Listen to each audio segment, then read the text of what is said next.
This is the worst podcast in the history of podcasts. Nobody listens. The ratings are a disaster. Total amateurs running it. Very unfair to me, and frankly, it should be taken off the air immediately.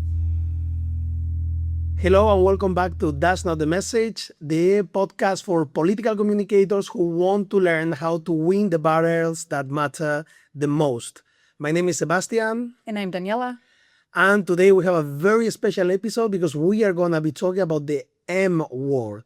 That's right, migration. Because you cannot call yourself a political communicator without leaving aside the leading topic in most voters' minds and driving so many narratives and conversations in our society, which is migration. What was the last time, Daniela, that you talked about migration, maybe with your family, maybe with friends at work?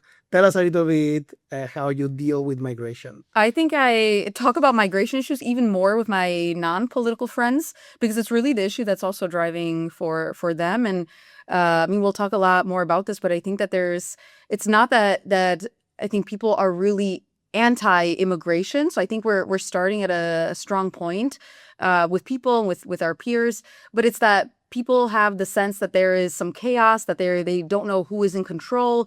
Does integration work? I think that the starting point is actually a lot more tangible than maybe a lot of us think. But yeah, the far right has unfortunately been a lot better at tackling that and really driving into the fears of people. So I talk about migration quite a lot, but it seems to be the most with my non-political friends. Exactly. And those are the conversations that really matter because those are the people who could be persuaded or in one direction or in the other. The thing with migration as a topic and why it's so toxic, it doesn't have to be toxic, is that it goes to the core of one of the key heuristics. And there you go. I said the word heuristics. We're going to explain what that is. But it's in other ways to say it goes really back to the most tribal part of our brain as humans, the part that really, if you think about it, made us survive over time, which was we were part of a tribe, and then there was someone or another tribe that was competing with us for food, for cover, and us protecting our own tribe at the expense of the other tribe was what made us over millions of years survive and evolve. But that's not the case anymore because we are Homo sapiens these days, and our survival skills are not so much related to tribalism, but actually cooperation. But still, there is something in our brain, at the back of our brain, that tells us, those people who are different, who are not part of our tribes, shouldn't be trusted. And all the problems that we have, of course, don't come from within ourselves. They are originated by those outside of our group. Now, in the topic of migration, outside of our group means an immigrant, but and the far right plays that card very effectively. But if you go also to the left and the far, especially the far left, those people who are outside of our tribe could be the rich, the tech billionaires. And so we are going to explore in this episode a little bit what's behind these human traits that drive emotions, that drive behavior, and that drive attitudes toward migration, and how we, pro-Europeans, progressives, we can take advantage of that in order to communicate positively about such an important phenomenon that is migration.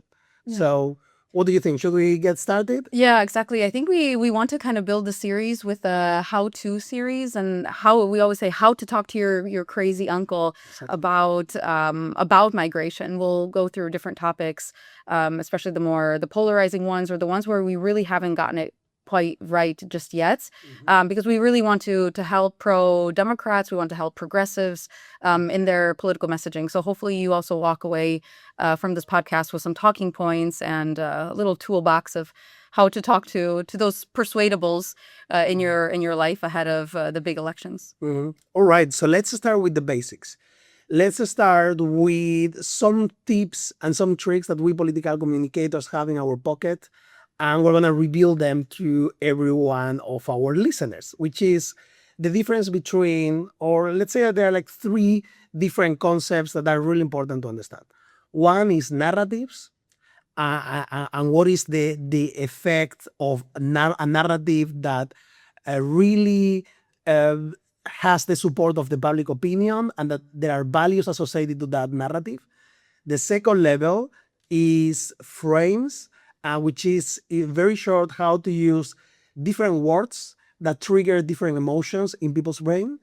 And last but not least, heuristics, which is the word that I said before, which are actually psychological, and those are traits that neuroscientists have documented over many, many years. So this is pure science about how our brain reacts to or takes shortcuts to make decisions or to adopt or to vote, but maybe also to adopt a position around immigration or about taxes, right? Yeah. And we do love political psychology on this podcast. We refer to it a lot. It's a fascinating field, and we political communicators, we should spend more time reading neuroscience and psychology than reading the Economist or the Guardian, right? But let's say, I think a narrative, everyone knows what a narrative is, but it's basically values and ideas that we as society, as members of society, hold. They are very difficult to pinpoint, but broadly, those come from the very formative and early years of your childhood. In short, if you were raised in a house with a strong parent figure, that it was a male, and there was a strong emphasis on discipline and on doing things because I say so. There is an authoritative figure in the house. And also you went to a school that had like the same idea that you should follow whatever the teacher says and you should never judge the teacher and so on. You will be more likely to grow into a world where you think that hierarchy should be applicable to government. You will seek authoritarianism too. You will be more inclined to, it doesn't mean that you become a far right overnight, Yeah. but let's say that narratives that emphasize authority will be more triggering for you. However, if you are raised in a family where there was not only one, but maybe two figures, two men, two women, a father and a mother, however that be, and in that house, both have cooperation in terms of deciding where the holidays are going to be, or how to select the extracurricular activities, and you see in the house how cooperation between the parents, but also between the parents and the kids was important, how you were sent to do volunteering in the country, or how you were taken to a food bank locally, or to help those who need it the most, etc. Then you are gonna translate those political values into decisions around human rights, decisions about multilateralism. And though that doesn't mean that you cannot change. In fact, psychologists, what they usually tell you is that we have at least one moment in our life that really changes our narrative towards one end of the spectrum or the other. For example, usually when you become a homeowner, you become a little bit more conservative. You value private property, and of course, it's your house. In your house, things are done in the way that you say because you are the owner. You work for it. But at the same time, pandemics can be also triggering, or worse, because you might be thinking, I am good on my own. Spain is good as its own country, and we can stand anything. And then there comes a pandemic, and then you realize that, oh my God, we depend on Italy, Germany, and so many other people and countries. So, and that can turn you a little bit more into someone believing that coordination is important. Right? So the idea is how to bring these people back into the coordination landscape. I think with narratives, they're very embedded in values, and it's very difficult to change someone's like life narrative. The how that person justifies their actions in their lives, whether to raise a family, find a job, seek mental health, all these type of things. They're really difficult to change. Of course, this is not a binary 0 or 1. there is a gray zone. And of course, there are people who are closer to coordination narratives and solidarity narratives than they are to authoritarian ones. And those are the people that we always talk about, the persuadables, right? Because if you are strongly in the authoritarian one, if you have this crazy uncle who is over 60 years old and he's angry, he's lost status over, he considers other groups of people, could be migrants, it could be even younger people or people from the rural versus urban. You say, I live in the countryside and I see how the people in the city, they are getting ahead, and that's, I'm losing status as a result of that. You're not gonna craze. You're not gonna change your crazy uncle ideas during a conversation, but maybe you can change the people around the table who are listening how you argue and how you are trying to defend your point of view about migration, for example, or about any other issue. Does that make sense? Yeah, exactly. But I'm wondering, how can we change a narrative that has been, I think, fed to us? I mean, the far right really pushing this narrative about migrants, that migrants are criminals, which we know that the majority are not criminals at all. I mean, the majority of men, we can say, are criminals. We don't say deport all men, right? So how do we tackle narrative change? It seems much harder to do when a narrative feels that it's been so somehow embedded and pushed to us from the far right, I mean, for decades now. That's where frames come. So the second level, once we understand what narratives are, then let's talk about frames. Every time that we start talking about an issue and with a narrative with an issue, we need to think about which words and which mental concepts we can trigger in our audience to make them feel closer or at least be more predisposed to agree with us. For example, there are really important frames. The main one is a frame. If you frame something as freedom versus tyranny, right? You're from the United States, you know the importance of liberty. Even the Democrats, the main message in their campaigns is freedom. So there is a competing battle of framing in US politics around freedom. What is freedom? The freedom represented by Donald Trump or the freedom represented by the Democratic Party? And how you define freedom versus tyranny is really important, right? How you frame it. For migration, it's a key frame, which is, do you want to have control versus chaos? How can you bring people closer to a frame that values control over chaos? It's really difficult.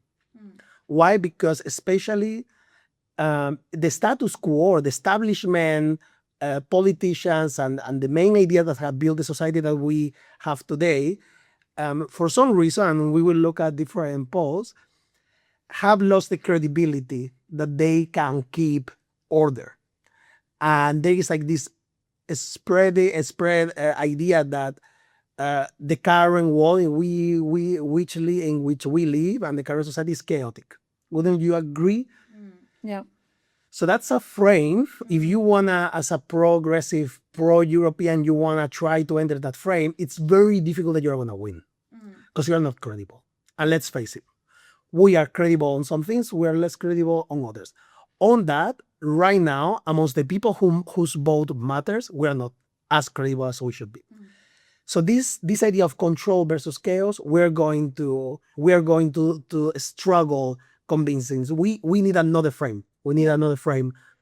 Which is the benefits of migration, maybe. Exactly. Instead of looking at whether we have migration under control, when already there's such a strong frame there from one side that things are out of control, things are chaotic, integration is not working, etc. Instead of trying to tackle that and say, no, you're just wrong, or you're just racist, or you just hate immigrants, which is not actually answering to any people's concerns or any other questions. Instead, maybe we should look at, okay, but what are the benefits of migration? Create a frame around that and say, actually, migration is going to be needed for society and for the future and social security, etc. In other words, jobs, growth, paying pensions, right? So if you start a conversation about migration with your crazy uncle and you say that, John, when you started working, there was one person retired and 4 people working to pay for that pension retirement. Right now, that balance is 2 people working for every person who is retired.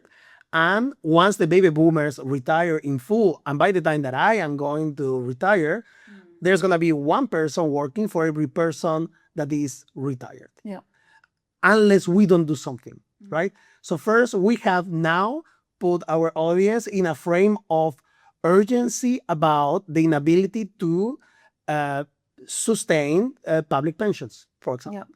And now the people in our audience are thinking, oh my God, what are we going to do, right? Of course, at this point is where we are starting to win, we progressive and pro-Europeans, because we actually have thought this through. We actually have policies that are reasonable for people. But you cannot pitch those policies when the frame of the narrative is being framed as order versus chaos, because we are not credible. But now we can talk about, look, we are going to do this, this, and that in order to increase fertility rates amongst our own citizens. But this is going to take a while, because the reason why women don't have as many kids as they used before are not only because economic reasons, which are important, but it's also cultural, right? I remember my father was the oldest of 7 brothers and sisters, and he always said to me, I couldn't go to university because my parents, if I went to university, my parents would have needed to pay for the university for the rest of them. So I chose, he said, to give you, to only have 2. I have 1 older sister, so that I can give you everything to both of you, and I can spend more time with both of you. So, but of course, that doesn't mean that there are no challenges about, work-life balance, etc. But we can say those are our proposals, but they are going to take time to yield results. In the meantime, what do we need? DM work. Yeah. Exactly. Doesn't mean that everyone should commit. Absolutely not. What we need and what we know that people really value are a sense of having control over who is coming, making sure that everyone who comes is ready to contribute, to work, to pay their fair share in taxes, to start their own business, to participate in our culture, to be respectful of that culture, and ultimately contribute to our social fabric. So there you go. We have 1 frame around jobs, around sustainability of public pensions, which especially for older people, trust me, they think about this more than we do. And we already are credible because we actually have solutions for the demographic challenge. And then we say migration is going to help us get there with control. Yep. Right? Now we change the conversation. Now your uncle, who is crazy and maybe had a few more beers than he should have, will start saying, oh, but you want to do, you always say this, or actually you want to bring more migrants. And already the uncle is going to try to justify. But the people around the table listening to you already are thinking, am I going to get a public pension that I am paying for? And should I be looking for solutions? This guy seems to have this problem, this challenge figured out. I'm going to give you a second chance. Yeah. And that's what we need. We need a chance for these people to hear what we have to say. Yeah, because that's the thing. The persuadables are not going to be your crazy racist uncle who's already on the far end of the scale. Our persuadables are going to be those in the middle who have some decent, valid concerns that you can then answer to those, and we can still have very humane conversations around those topics that are based in very practical solutions to today's problems. So basically, to summarize and then explain the last trick is people are not anti-immigrants. They are pro-jobs. They are pro-public pensions, right? See the difference in the frame. And they are definitely would favor an explanation or a solution that has compassion in it, right? I think this is important. I think people are also compassionate. I think people also want clear rules that are enforced. No one wants to see how you are waiting for your turn. Even many of the immigrants themselves, they say, hey, I want people to have a clear path and to follow just as I did. And this is a very important narrative for them. Like, I follow the rules. And that also validates the becoming a citizen at the end of the day. And then contribution, creation of jobs, paying public pensions, paying for health, for education. That is the frame where we are going to win. I really like this. There was this campaign. I think it was hospitals in the UK. It was like a day without migrants. Exactly. And then they showed the staff and everyone about their work, the nurses, the doctors, the healthcare support. And then they showed what a day without migration would look like and how it was almost empty in the halls. There was very little nurses and people who were taking care of the patients. And that what a day without migration would look like. The story I always refer to is when I had a plumbing problem in my apartment, my toilet broke, and I was 5 days without a toilet. Like, luckily I was traveling during this time, but how long it took just to get even dealing with the landlord. Said, how is it possible that you don't have a plumber on hand? They said, yeah, all the plumbers we have very few of them. There's not as many plumbers as there used to be in Germany, and that everyone's already overbooked. The next plumber appointment is going to be in 5 days. Yeah. So it's it affects still our daily lives. That's a story you can take and make your own. It comes down to fixing your toilet. Yeah. Right? Exactly. That's the story of migration. Yeah. But you said something interesting, which is a campaign in the UK that showed what would happen if immigrants were removed from the picture, right? And the big gap in health, especially education, many other sectors. This is the perfect entrance to heuristics. Because heuristics, the one that you just mentioned, is called loss aversion. Heuristics are traits that we have as humans to try and make shortcuts in making decisions. Because it's impossible to wake up and weigh all the options for every single thing that you are going to do. It would be exhausting. So we take mental shortcuts. Loss aversion is the most important one because it shows that we people, we value more the things that we have over gaining something that we don't have. In other words, we fear more losing something that we have than gaining something that we don't. We progressives, pro-Europeans, we tend to always be so positive, right? And talk about all the new rights, all the new opportunities. And the far right, they are really good at saying, you're going to lose what you have. You're going to lose your rights. You're going to lose your freedom. And they are very clever about that. We should start playing into loss aversion. And it was perfect what you said, because instead of saying, this is the list of benefits from migration, it will get you farther to say, this is what we would lose if we do a remigration strategy. Yeah. People will be more triggered and will be more likely to agree with you if you highlight the things that they could lose that they already have, than if you point in the direction of the things that they could gain. There is another heuristic. There are hundreds of them. I recommend that you go and check. But another very interesting one is social proof. If you see people doing things, for example, buying toilet paper in the middle of a pandemic, then you will go and buy toilet paper, right? But if you see immigrants and you see positive examples of immigrants contributing to society, opening their business, paying their taxes, then you will be more likely to say, okay, this is normalized and this is a good example. And this is why in our campaigns, we also need to put more upfront the contribution of immigrants to our society. Another heuristic is... Well, tell me about the social proof with migrants. Like, an example of what can people go then to their crazy uncle or the Persuadables at their table? Exactly. What is the social proof then around? I will use the campaign that you said. Yeah. Because your campaign is perfect because it's loss aversion versus social proof. Yeah. Because it's a campaign that you see, and you can see how in the campaign it's a video where you see the people working in a hospital, and then you start removing the people who have an immigrant background, and then in the end there are like 2 or 3 people working from a big from a bigger team. To your uncle, you can say, first, loss aversion. Your uncle already has his pension covered, so that's not an issue for him.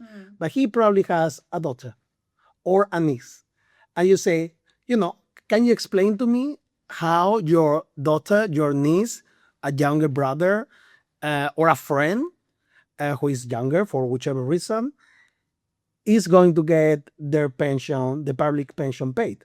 Because public pensions are at risk if we don't do anything right now. Now, if we let hardworking immigrants come in a controlled way to contribute to our society, to open their business downstairs that, for example, sells whatever, shoes, or it sells toys, or whatever it is, or clothes, if they contribute with their taxes, then they are, and you see them every time that you go to buy your groceries, you see those businesses. Those businesses are contributing to paying Social Security, are contributing to paying to fix the roads, to pay for the education, to pay for defense, right? Let's talk about security now. Very important for many people. How are we going to pay for defense now in Europe that we are going to be less dependent on the US? That means huge amount of public investment has to go into defense. Where are we going to find the money? We need to find it from the immigrant-owned business that has just opened downstairs. And now, instead of you seeing this business as a threat, you will think that business is part of the solution. Yeah.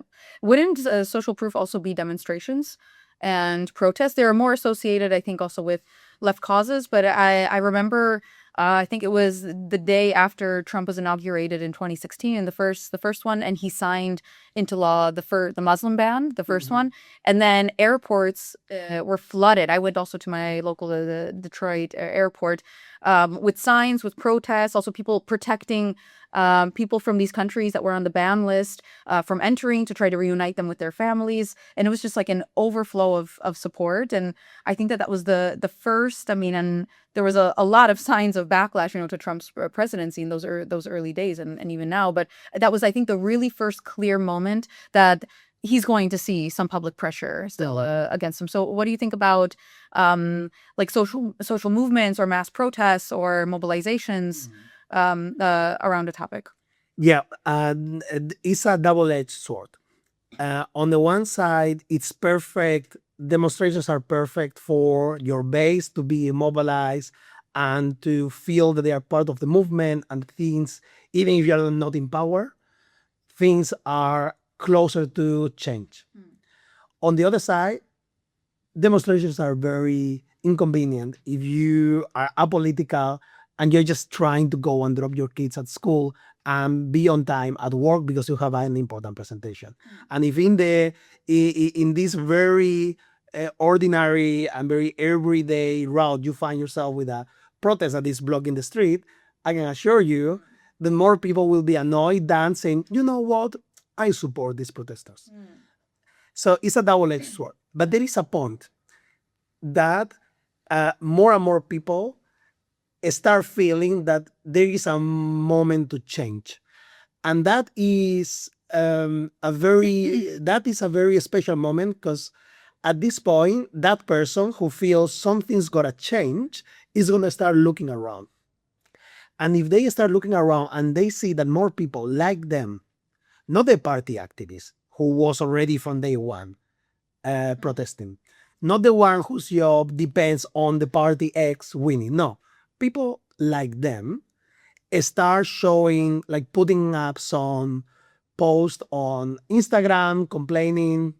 They start showing signs, liking certain post on Instagram, and then as you are scrolling, you see how they have liked. Yeah.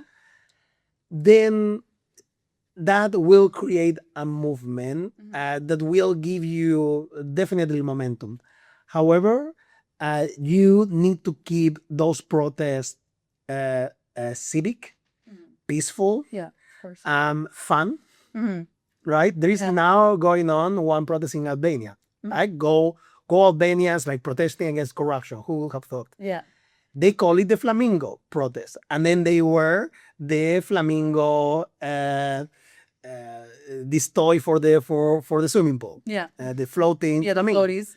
The floaties.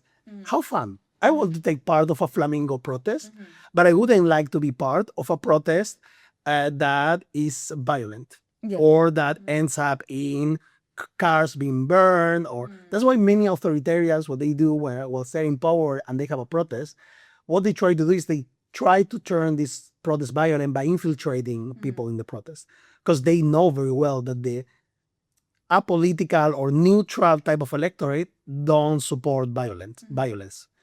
But if you keep it fun, you keep it light, you keep it relevant, you show how ordinary people are raising up, not only the party activists, then that can have an effect if done at the right time, which is, of course, close to an election, when there is a feeling in the public mood that something's going to change because there is a lot of corruption, there are way too many scandals, etc. So yeah, social proof is important. But people have to be able to see themselves in those protests. Exactly. And yeah. Because we, remember, we like to copy other people who are like us. So if we only see in the protest people who are not like us, who don't look like us, who don't express themselves in the same way that we do, if they speak in a very party activist line with very like strong words, or then they will not take part of it. But if they see someone who says, you know what, I am supporting this protest because, and I think it's more important, even if I miss this appointment, I think something's going to change and I'm happy that they are leading and I want to support them. That type of language, which is genuine, is authentic, will drive more people towards the protest than the typical party line of this government is corrupt because X, Y, and Z, this bit. So it's a combination of both, right? Yeah. That's why political campaigning is an art. You cannot establish scientific moments, no, where you need to act. You need to sense when is the right time to do which action and then execute. Execution is everything in political campaigning. So you and I talk about narratives all day long, how you translate that into visual products, into media moment, into conversations, into, we were talking about Magyar, Peter Magyar victory in Budapest, into a grassroots movement. That execution is more important than the theoretical. Yeah. All right. Good. I think we can wrap it up. Also, we can wrap it up here. We'll definitely come back to the topic of heuristics, also in future episodes. But I think we've given the listeners a little bit of some talking points of how to deal with their crazy uncles or how to deal with the persuadables around their table when it comes to migration, instead of leaning into the already existing frames, which are long established and set up by the far right. Exactly. About migrants, anything related to crime or any consequences of migration. Lean into the benefits and the need of migration, because people are also very pro jobs, they're very pro social security, and the migration also, of course, helps answer a lot of these complex and problems. gives the things that we have. Yeah. Right. It's not only to gain more things, which I believe we gain more by accepting migration from other cultures and from any walk of life, but also, to keep the things that we have right now that we so adore. We need migration as part of a bigger solution, and we are lucky because we have better solutions than the far right, who all they do is shout and say this is a problem and this is a scapegoat. But I still have not heard a single sensible solution coming from the far right on that. And that I think we should capitalize. Yeah. That's our entry point. All right. Good. Well, thanks for joining us on this one. We'll continue the series on how to talk about different difficult topics to persuade then those around your table. And let's get Democrats winning. Yeah. Let us know if you would like to focus on another topic on how to react. We can prepare like a few talking points and something similar to what we did today. And let's build this together. Give us a follow, give us a like, give us a share.